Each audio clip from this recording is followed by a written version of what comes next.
blessed island!" cried Pencroft. "I tell you, it wants nothing." "Unless it is that will come, Pencroft, that will be found," replied the engineer.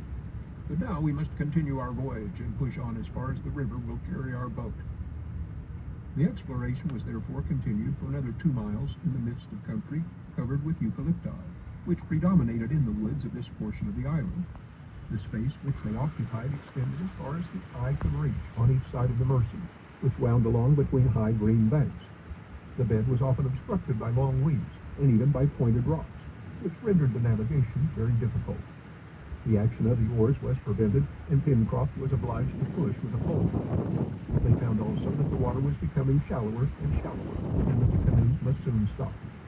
The sun was already sinking towards the horizon, and the trees threw long shadows on the ground.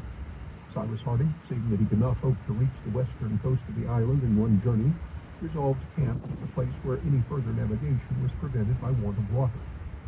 He calculated that they were still 5 or 6 miles from the coast, and this distance was too great for them to attempt during the night in the midst of unknown woods. The boat was pushed on through the forest, which gradually became thicker again, and appeared also to have more inhabitants. For if the eyes of the sailor did not deceive him, he thought he saw bands of monkeys springing among the trees.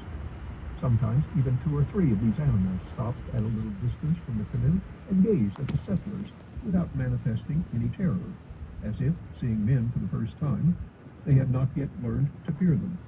It would have been easy to bring down one of these quadrumani with a gunshot, and Pencroft was greatly tempted to fire,